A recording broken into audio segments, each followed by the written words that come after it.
নমস্কার বন্ধুরা, আমি বনশ্রী। শ্রীর খোলা হওয়া চ্যানেলে তোমাদের প্রত্যেককে আবার স্বাগত জানাই। অনেকদিন পরে আবার একটি নতুন ভিডিও নিয়ে এলাম। তোমরা কেমন আছো জানিও। অনেকেই আমাকে রিকোয়েস্ট করছিল যে কেন নতুন ভিডিও করছি না, বানাচ্ছি না। তো এটা শুনে বা ভেবে ভীষণ ভালো লাগছে যে আমার কথাগুলোরও তাহলে গুরুত্ব আছে কারোর কাছে, বা আমার কথাগুলো শুনতে ভালো লাগে। সেটা ভেবে ভীষণ আনন্দ হলো। কয়েকটি মানুষ আমাকে বিশেষ আবদার জানিয়েছিল যে ভিডিও আবার করার জন্য। তো মাঝে কিছু ব্যস্ততার জন্য করা হয়নি। তো আজকে যে বিষয় সেটা হচ্ছে, মাদের নিয়ে তো আমি অনেক কথাই বলেছি, তো বাবাদের নিয়ে কোনোদিন কোনো কথা বলা হয় না।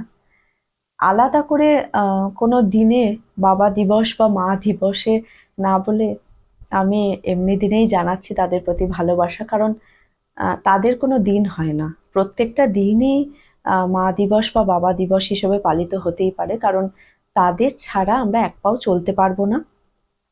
অতএব তাদেরকে নিয়েই বা তাদের অনুপ্রেরণায় আমাদের জীবন অতিবাহিত হয়। তাই যে কোনো দিনেই তাদের সম্মান জানানো যায়। আহ বাবারা না একটা বটবৃক্ষের মতো, তাই না?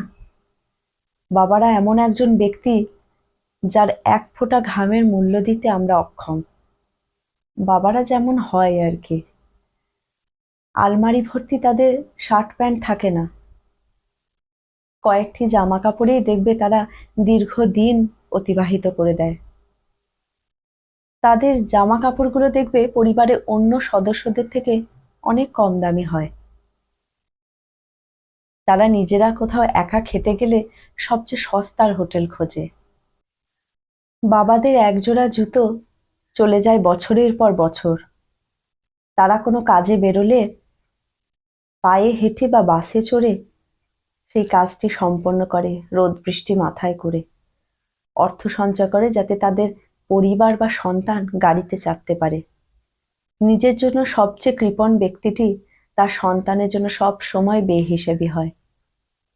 বেশিরভাগ বাবারা ভালোবাসি শব্দটা বলতে জানে না, অথচ ভালোবেসে তা প্রকাশ করতে জানে। তারা আজীবন তাদের ভাগের বিলাসিতার ভাগ দিয়ে তাদের স্ত্রী সন্তান অর্থাৎ পরিবারকে ভালোবেসে যায়। বাবারা এরকমই হয়। আশা করি তোমরাও তোমাদের বাবাদের সাথে মিল খুঁজে পাচ্ছ।